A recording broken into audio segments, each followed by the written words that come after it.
پاکستان میں مختلف علمی تاریخی بحثیں آج کل چھڑی ہوئی ہیں. مختلف علماء یزید کے بارے میں، معاویہ کے رضی اللہ تعالیٰ عنہ کے بارے میں، واقعہ کربلا، باغ فدق، سیدنا فاطمہ کا، ان سب چیزوں پہ گفتگو کر رہے ہیں. ایک بحث و نزاع کی روایت زندہ ہوئی ہے.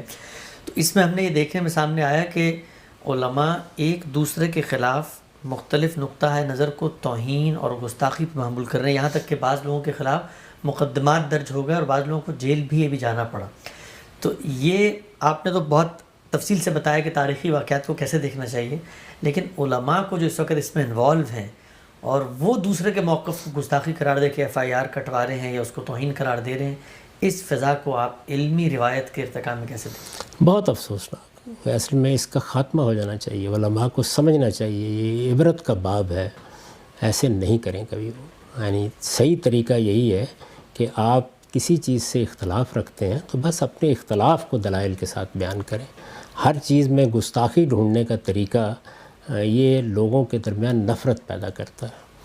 ابھی میں نے ذکر کیا مولانا سید ابو اللہ صاحب مودودی کی کتاب خلافت و ملوکیت کا. خلافت و ملوکیت کے بہت سے مباحث سے مجھے بھی اختلاف ہے. بعد کی تحقیقات سے میرا زاویہ نظر بھی بعض معاملات میں مختلف بن گیا. میں نے صلاح الدین یوسف صاحب کی جس کتاب کا ذکر کیا وہ ایک دوسرے زاویہ نظر کو پیش کرتی ہے، لیکن یہ بات کہ مولانا سید ابو اللہ صاحب مودودی نے کوئی گستاخی کر دی ہے، اس طرح کی چیزیں بہت افسوسناک ہیں. علمی چیزوں کو علمی طریقے ہی سے دیکھنا چاہیے. ایک مسلمان جو اللہ پر ایمان رکھتا ہے، اللہ کے پیغمبروں پر ایمان رکھتا ہے، صحابہ کرام کے ساتھ محبت کرتا ہے، کیوں گستاخی کرے گا؟ اور اگر فرض کیجئے کہ کسی آدمی نے اس طرح کی بدزبانی کہیں کی ہے تو اس کے معاملے کو اللہ پر چھوڑ دیجئے. آپ علمی طریقے سے اس چیز کی غلطی واضح کرنے کا طریقہ اختیار کریں.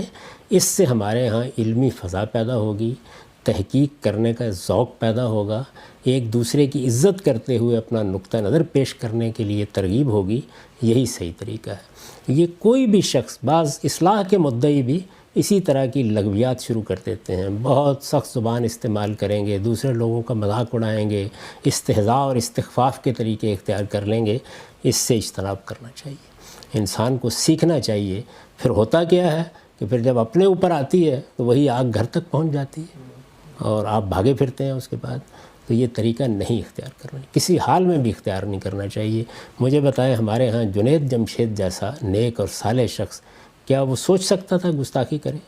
ایک بات اس نے بیان کی، زیادہ سے زیادہ توجہ دلا دیں. بالکل یہی طریقہ اہل علم کو بھی اختیار کرنا چاہیے. یعنی آپ اتنی بات کہہ کے خاموش ہو جائیں کہ بھائی آپ کا یہ اسلوب ٹھیک نہیں تھا، آپ نے بتا دیا بس. اس کے بعد اگر آپ کو اس بات کی تردید کرنی ہے تو دلائل کے ساتھ کیجیے اور علمی طریقے سے، علمی انداز سے، علمی اسلوب میں اس کو پیش کریں. تو مجھے تو اس کھیل سے کبھی کوئی دلچسپی نہیں ہوئی اور اللہ کا بڑا شکر ہے کہ میں نے اس میں کبھی کوئی ایک لفظ بھی اپنی طرف سے نہیں کہا. نہ میں اپنے نقطہ نظر کو پیش کرنے کے لیے، اس لب و لہجے کو اختیار کرنے کے لیے تیار ہوں، نہ دوسروں کے ہاں میرے پاس اتنی مہلت ہوتی ہے کہ میں یہ تلاش کرتا پھروں کہ کہاں گستاخی ہو گئی ہے اور کہاں کیا ہو گیا ہے. ہر شخص اپنے اعمال کے لیے جواب دے، قیامت میں خدا کی عدالت میں پیش ہو جائے گا. علمی طریقے سے کسی غلطی پر توجہ دلانی ہے. بلکہ میں تو اب اس سے بھی آگے پہنچ گیا ہوں کہ دوسروں کی غلطیاں چننے اور ان کو توجہ دلانے سے دلچسپی کیا ہے؟ ہمارے پاس خدا کا دین ہے، ہم اس دین کو اس کے اصل استدلال کے ساتھ پیش کریں، یہی بہت کافی ہے.